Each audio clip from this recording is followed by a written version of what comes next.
Strong work. 3 out of 5. Welcome back to the Beyond the Scope podcast. This one, a little different. Again, we are on site and joined today by a very, very special guest. We're going to have a fantastic conversation about the goal of this podcast, the things that medical school doesn't really teach you. So I'm joined today with Dr. Paul Tran. I know you told me already. It will be Paul. It's Paul. It will be Paul from here on out. So I'm still getting used to growing into other physicians as colleagues, unless it's that typical academic hierarchy. But real quick, for those who are not familiar with your work, can you just briefly introduce yourself? Where you're from, what specialty you're a part of, and kind of like what brought you here. Yeah, well, thanks for having me, Andy. I'm a pediatric gastroenterologist, and I'm from Colorado, and did most of my training, med school and fellowship in Colorado, with a trip down to Dallas for residency. And now I'm in my really second year. I'm a year and a half into being an attending at Phoenix Children's Hospital. So I honestly think I'm still a very new attending, and I think half the time I'm a medical educator, and that's really one of my passions. Of course. And it's a very unique perspective for you to have as well. A lot of my guests are either deep in the trenches of residency, like myself, a medical student going through all the challenges that brings, or seasoned attending. So, this is a wonderful perspective to have. And I'm going through the residency process, or like match and application process right now. It's probably a lot different to what it's like getting out of residency or fellowship and getting your first job. So can you kind of break down some of the differences between each of those steps? Because I would like to know for future Andy. Or honestly, it's to me, it's binary. It's match process and not match process, right? Like, yeah. The interesting thing is this dichotomy between when you go through medical training and the match process and finding out that like you kind of have some say in your rank list, but maybe not a lot of say in where you end up for training. Mm-hmm. Well, all of a sudden, you're deposited in the world of finding a job. And you're just not prepared for it. So, my experience was I knew going in that I didn't know anything about finding a job, like a lot of people. So I knew that I had to start early. I started really early. So I did a pediatric GI fellowship, which is 3 years. And traditionally, people don't really start thinking about truly finding a job until their third year. We actually meet with someone, like a faculty mentor in our fellowship program, the beginning of second year to kind of set the stage and like, here are things to think about. But no one really expects you to do anything. And halfway through second year, I was already reaching out to division chiefs. And the way that I did it was I was like, I don't know the formal process of writing a cover letter, and sending my CV. Mm-hmm. So what I decided to do was kind of use networking as an in. So when I reached out to division chiefs, usually I had someone at an institution connect me with that division chief. So I did it kind of tried to do it as organically as possible. And the way I did it was I knew I was interested in medical education. I reached out to medical educators. Mm-hmm. I knew at institutions where they were successful, because if they could be a medical educator there, someone was supporting them. Yes. Right? So I would reach out to them, I would talk with them, and then more often than not, they'd be like, you need to talk to my division chief, or let me set you up with my division chief if I didn't ask directly. Then I would talk with the division chief. And I did that process early. I started interviewing second half of my second year of fellowship. I was already, when some of my colleagues around the country were hearing about how to interview in third year, I was already 3 interviews in. And that's not to say that like I did the right way. I'm just saying I knew that I had a long runway. So I wanted to take advantage of that time. And it's interesting because some of my co-fellows were like, why are you doing this so early? Some of the faculty are like, why are you doing this so early? And honestly, it's because I was like, this is my career. Like, who else is going to do it? Exactly. Like no one's gonna advocate for you unless you advocate for yourself. Either that or you said earlier, no one can advocate for you best other than yourself. Yeah. No one knows you better than you know yourself. So who's the best advocate for you? Yourself. Exactly. And now I'm curious to know why, maybe some of your faculty, your co-fellows were so hesitant to start this process early, because I think in practically any other industry, CS, software engineering, business, finance, that seems perfectly reasonable to me. Why is it that, in medicine, there's so much hesitancy to start that process? A lot of it revolved around some traditions of academia. One of the things that you need to know about pediatric subspecialty fellowships, it's kind of like internal medicine, maybe. I don't know. Yeah. But the first year of 3 is clinical. The last 2 years are research heavy. So people who have no interest in academic research are still forced to do research as part of the fellowship. So there's this notion that why are you talking to positions or division chiefs or places when you're not done with your research yet, or you haven't had substantial gains in research yet. So it's like you need to put your best foot forward with more of your research done. What if research is not going to be part of your job, though? Oh, that opens up a whole can of worms I would love to dive into, as far as maybe they're fresh wounds that I'm reminded of, like going through the residency process. There's so much emphasis on the CV building part of things. Yeah. I think the priority now in medical education is pushing out physician scientists.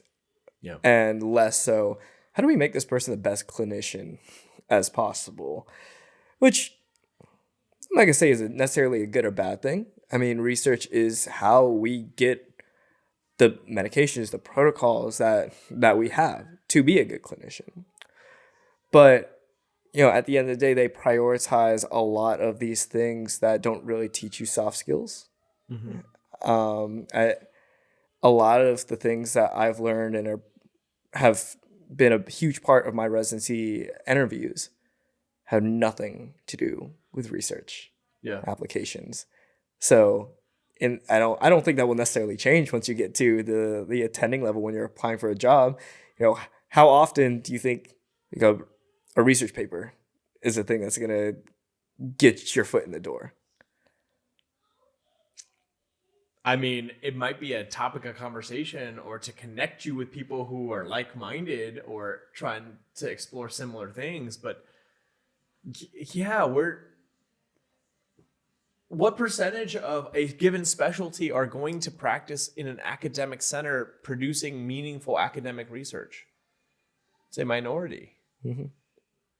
So, yeah, I think that I think that's something that I'll speak for myself, that as a pediatric subspecialist, that needs to be solved, that question of research. But you can see, I mean, it pervades the mentality of those looking for jobs. Mm-hmm. Like you almost feel, truly, you're bringing this up now, you almost feel weird, or that you'll be ostracized, or that you'll be ridiculed for being that person that says, I want a job that has nothing to do with research. Is it okay if I just see patients?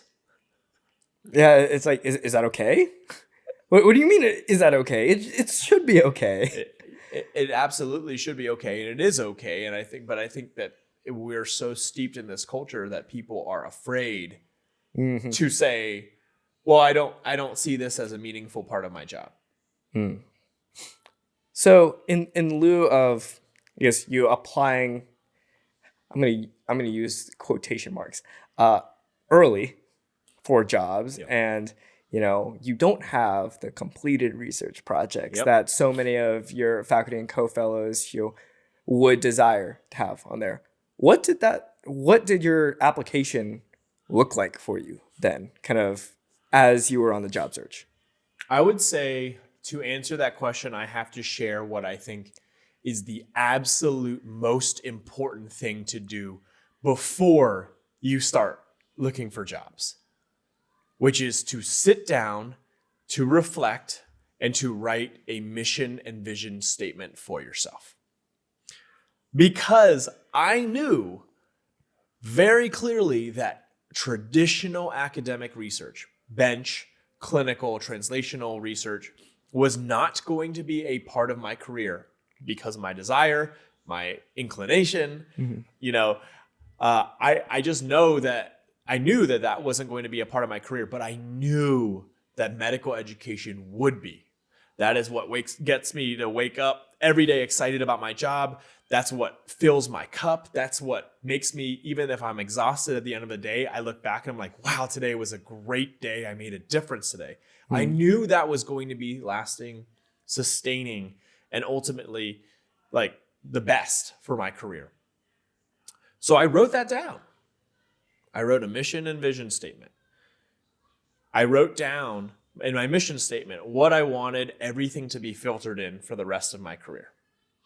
My mission statement was to equip and empower patients to be advocates for their own health, to equip and empower medical learners to be advocates for their own education. And then I wrote a vision statement.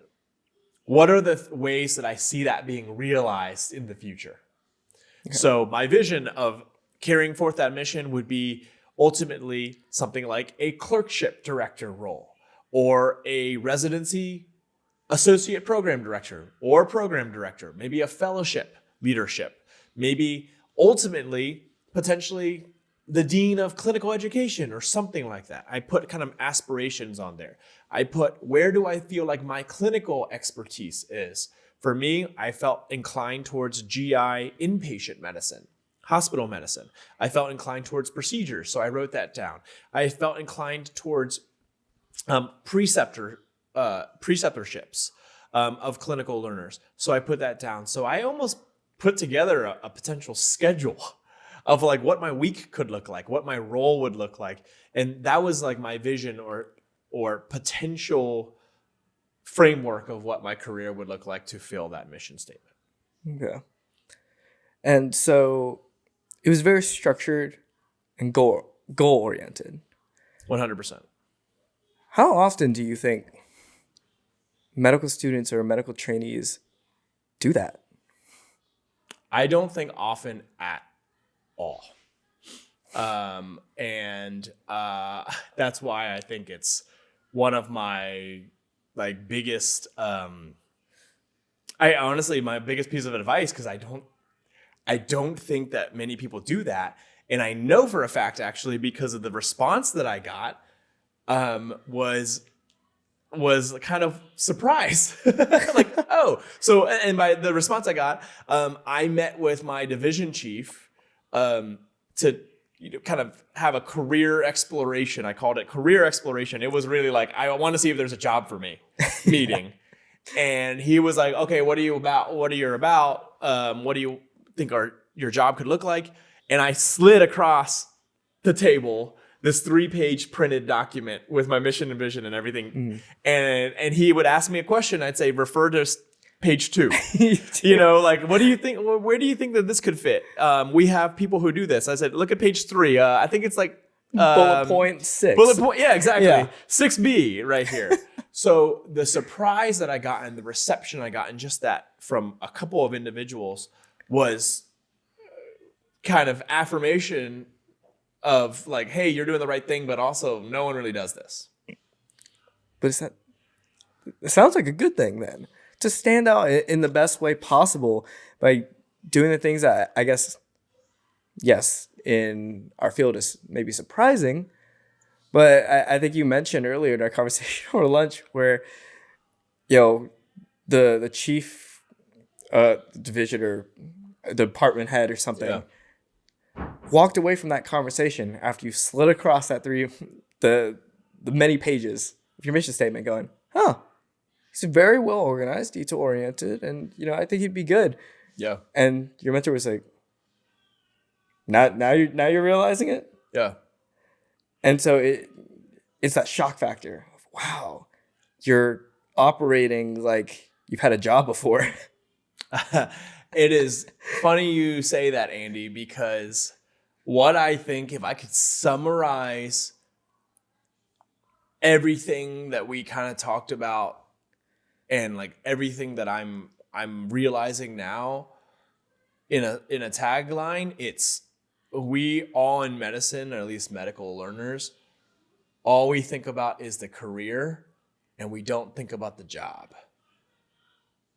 at all. So we're all planning on next steps. I mean, even me, I'm going like, okay, where am I going to go to residency? And then maybe where could I go to fellowship? Mm-hmm. Instead of, what city would I like to settle down in with a family? What are some of the benefits that I'm looking for in my job? What do I want out of my career? This is the same list that you had to make. I mean, I'll be completely honest. I have not made yet because I'm still, I guess, figuring it out. But the few things that I do know is how to hold my own as far as what do you want, what's your worth, and I can very much say that med school and medical training did not teach me how to do that. YouTube did. Being a freelancer did. Because when you get emails of, all right, we like your technical ability, you can, create a big analogy of your technical ability as a physician is your skill set that you train for. We like what you bring to the table. How much is it worth? What's your price? Yeah. What are you asking? And like, for me, I was faced with that question early on in undergrad. And then when, my social media started growing a little bit bigger, when brands started approaching, I had to go, oh, what is my price? And, is it weird? Are you going to stumble through it the first time? Yeah. Yeah. But it was an important question that I had to ask myself as an MS1 that most people don't ask until they are PGY 6, 7. Yeah. That's so interesting to imagine that. Not imagine, it happens every day. Yeah. That being an attending physician is many people's first job. First job ever. Yep. Like not even food service, not even being a barista, that freelancer, not even being like a lifeguard, like being a whole attending doctor is their first job. People are wondering, how do you handle that? Right. But which, by the way, I think we talked about this, but medicine is the ultimate service profession, right? There are so many parallels and so much value you can get from being in the service industry prior to medicine. Being a bartender, being a server, being a busboy, being a, Yes. I mean, I tell people all the time, like, if I could make it mandatory as like a med school prereq, you have to go work a food service job. I would do that because it teaches you so much as far as how to interact with people, how to patients, how to interact with coworkers, how to de-escalate probably aggressive situations, how to manage expectations. Truly. Yeah. There's so much value in that, and I will say you really illustrate too. How do you answer the question, what are you worth? Or what's your asking price? You have no frame of reference unless, to me, A, you know what you want, right? And then B, kind of closely related, you know what you're about, what you bring to the table. Mm-hmm. And I think that's the second thing. Along with the mission and vision statement, where do I want to go? I also had to come equipped with, here's how I bring value. Yes. And that is an interesting thought in the context of residency interviews. There's as much as I would love to have that framework, there is also a part of me and probably everybody else going through the match process that's like, yes, I bring this is how I bring value, but I'm gonna be grateful for whatever you give me. I just like, please give me something. I want to match. I don't want these 4 years to have gone to waste. So you end up compromising a lot of like, maybe this place isn't the fit for what I bring as far as value, but it's the place that'll take me. So I guess I'll deal with it. And it's a very defeatist attitude that you get trained into, that as soon as you get to the attending job, you have to, in a fortnight, completely flip your mentality. Yeah. That's the problem. If you ask, why are people so unprepared? The answer is, well, we're not preparing people enough. But the way that the system is set up now, you go through the match process where you don't get to really control, whether it's residency or fellowship match. You're more hopeful for a match. Like, truly, the question is not, where do you want to match? It's, I hope I match. Yeah. And then, yeah, I would like to like it here over another place if I have a choice, but I'd rather, the alternative is not matching. I'd rather match first. So it's like, I will take whatever you give me up to a certain point, and then, yeah, I don't know how to advocate for myself. You're just like, you go with that same mentality when you're trying to find a job. And I found other my friends, peers with that same mentality. Well, I'd be lucky to get a job here. Or get a job, period. Yeah. I don't want to rock the boat too much by asking for money, for research time, for blank. I don't want to come off as needy. I don't want to come off as demanding. Who am I to ask for this? It's that who am I statement. It's that who am I that just strikes a nerve with me. Yeah. It's the same way mentioned when anyone who wants to start, a social media platform, whatever platform it is, and they have like the first 100 or so, they're excited, they're ready to go. And then, I in the same way that you're a big mentor for a lot of medical students, I'm a big mentor for people that want to do this kind of stuff, because it's such an asset and such a tool to the world. But it's always but I'm a small creator, or but I'm no big deal, or I don't do anything. I only have, a certain 100. Like, stop that. People are only going to take your work as seriously as you take your work.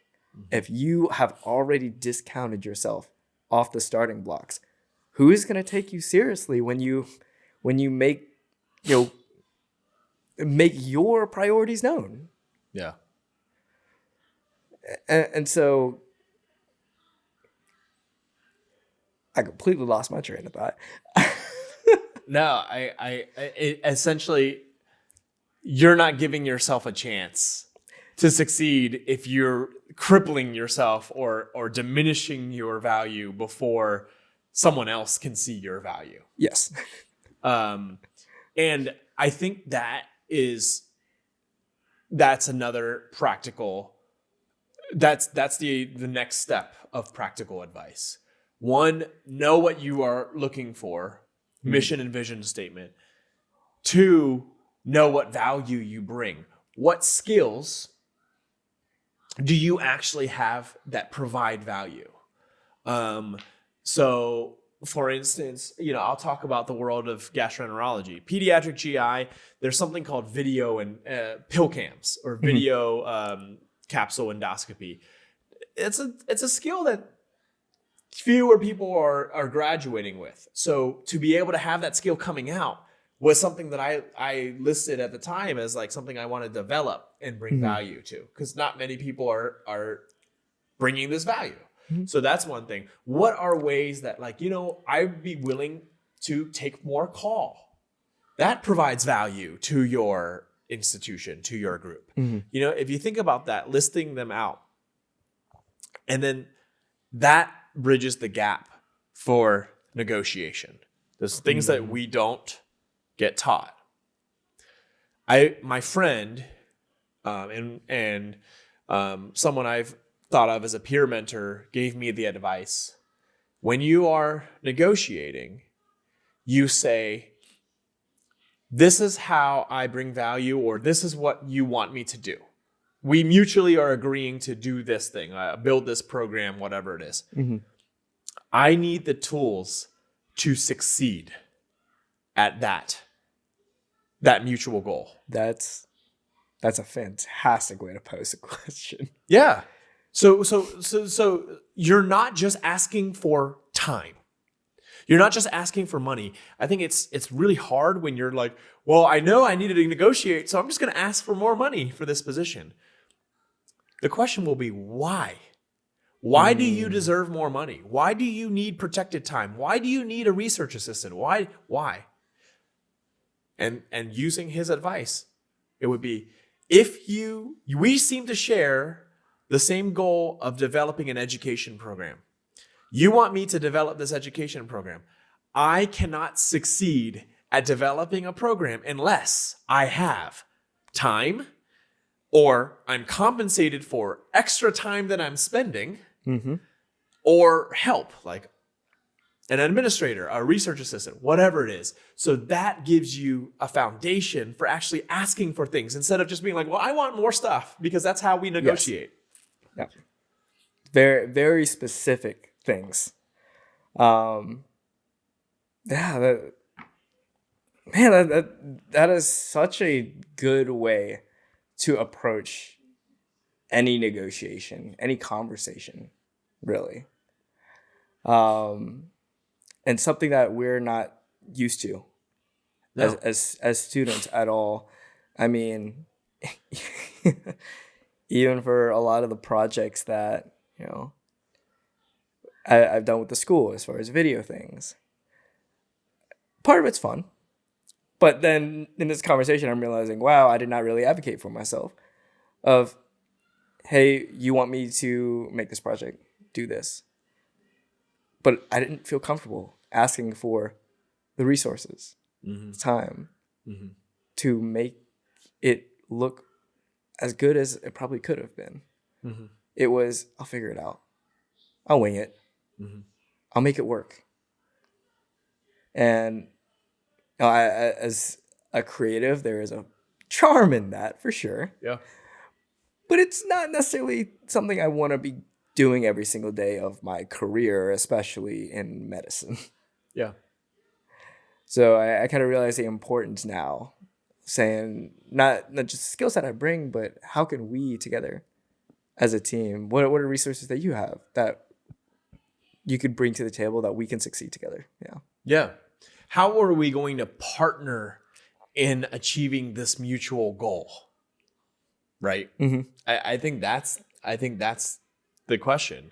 And, we bring it back to, if we bring it back to interviews, this is a lot easier said than done. So a lot of this is, like, I've talked about practical stuff. This is more of a mentality shift. And, like, there are so many ways to say, well, like, great, man, but that's not practical. Like, I need to be a blank, and there's no other way except to play the game to be a blank. Absolutely. But on some level, and I think when it comes to the job and employership, unless you have something that's like, I'm sorry, I have no other choice because of personal family reasons, whatever, I have to be at this place, I think you have to be willing to walk away. Yes, that is a fantastic point. And again, I draw a lot of examples from my time as a creator, in addition to being a medical student, because that those are some of the experiences that were forced out of me. When, especially in medicine, and anybody else on social media who's a medical student can probably attest to this as well. They know that you are broke and desperate. They know that any number greater than 0 is already better than what you're doing. So there are companies that will try to take advantage of you, try to shortcut you, and you know for a fact they got the budget. They're just withholding it out from you. Mm-hmm. And you can go back and forth all day long to, negotiate. But sometimes the other side of the party is not willing to listen. And the hardest thing to do, especially as a smaller creator too, when you're just getting started, is to walk away from that. To say, you know what? My skill set and my time is worth more than what you're valuing. And I respect myself enough to make sure that I am not undervalued by another person. Obviously, that is a pretty minute and small example rather than a faculty position as an attending. Yeah. But yeah, even for me, it was those first couple of times I had to say no and walk away. It's so difficult. Yeah. In some ways, you feel like you lost, but in reality, you were the winner in there. Yeah. Yeah. And I think there's very realistic input. Like, to help establish your worth, you kind of need to know the market. Yeah. Right? Like, you do need to know, okay, I'm turning down X amount of money because I think I'm worth Y, but if the market's actually valuing and says X is actually a really good price, Yeah. There might be a disconnect there. So part of the input in your value is also what is the market? I think what is the marketplace or the market dictating as kind of a competitive range. Mm-hmm.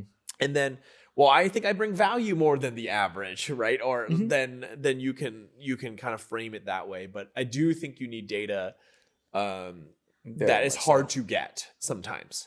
Mm-hmm. And that's where networking also helps too. Yeah. Talking with other people. I think it is strangely taboo to ask other professionals, be like, what are you getting paid? Yeah. What are your rates? Yeah. But I see no downside to that, because if I know a fellow creators or person's rates, and the same company reaches out to both of us, it only benefits both of us. I know I'm not being lowballed. Mm-hmm. Right? That and in a sense, everybody eats. When one person really advocates for themselves and sees their value, and then you hear about it and go, you know what? I should do that too.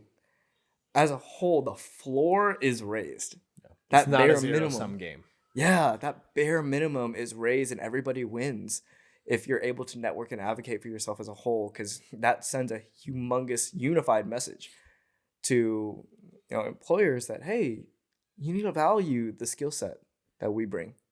It's not that people get a smaller slice of the pie, it's the pie gets bigger. Yeah. Yeah. That's, oh man, clip that and put that everywhere. But yeah, these are things that are never taught, never trained in medical school. And then you make that huge leap when you get to attending hood or applying there. So I would like to know, you mentioned a couple practical things to kind of prepare yourself for that step. Yeah. Are there things that you wish you would have done differently or could have done more of to even further prepare you for that meeting where you slid the document across the table?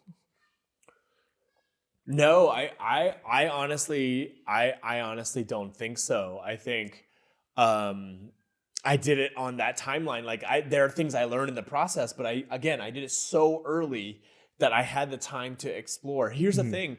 When you do it on a usual academic timeline, let's say I had started applying, started looking, kind of feeling the end of my second year, and then third year comes around, and well, guess what? The masses are all reaching out at that point.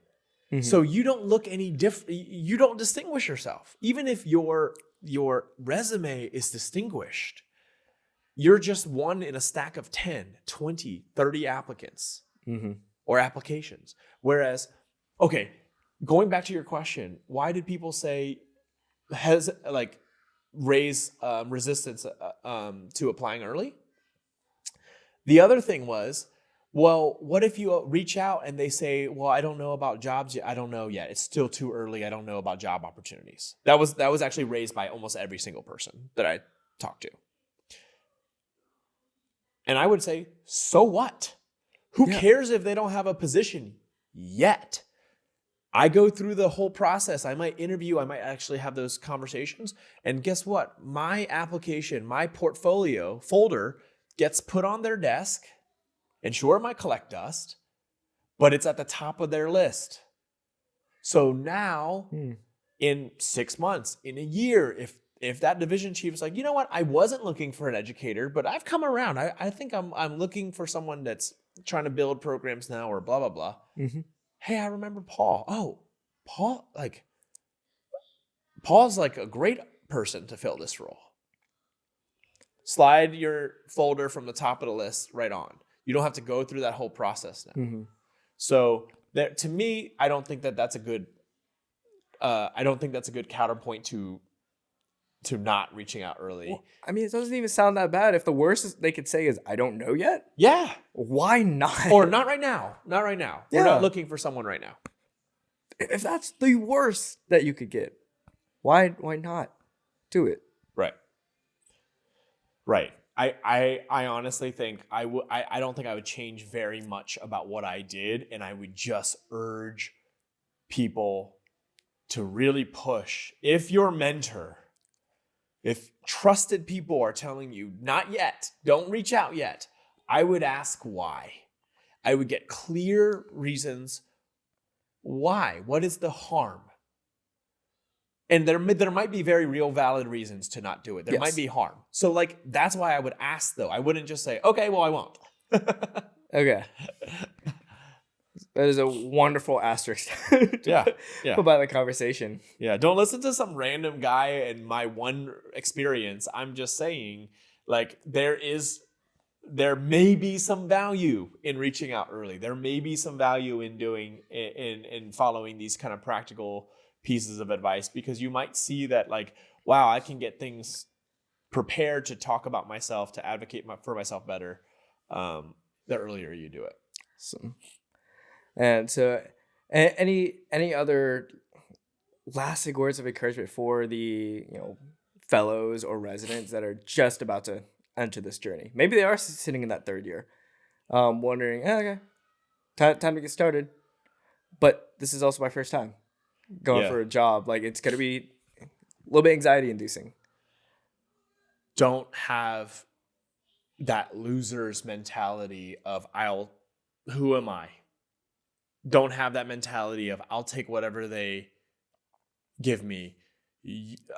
I would encourage you, if you're listening, that you bring value. You are really an asset already. Figure out ways that is true. Cement that on paper, but cement that really in your mind. Believe that you are an asset. Believe that you bring value. Believe that you can make a group better. If you don't believe it, as Andy said, if you don't believe it, they won't believe it. You can fake it till you make it all you want, but you have to actually have that mentality and that trust and belief in yourself.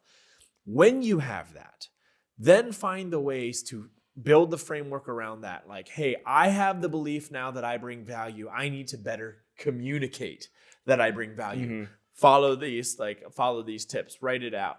Be able to do your research as to the market, as to what that place is looking for. But I use this analogy so many times in things we've talked about this weekend. But it's like dating. You don't show up to a date trying to impress the other person by telling them what they want to hear. You're just setting yourself up for long-term failure. So be confident about what you bring, Mm-hmm. and then see if it's a mutual fit. Is what they're looking for compatible with what you're looking for?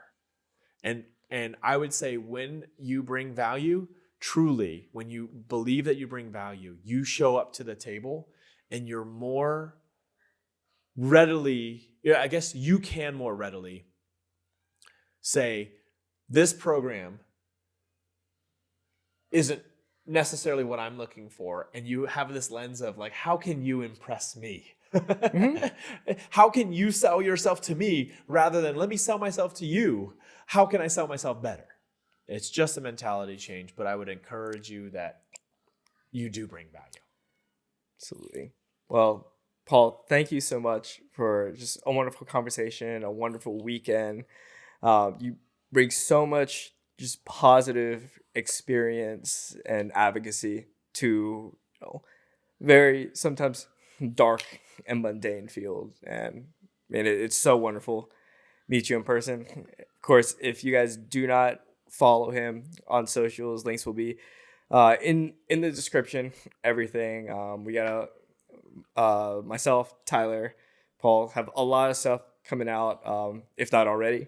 So, thank you so much, man. Thanks for having me.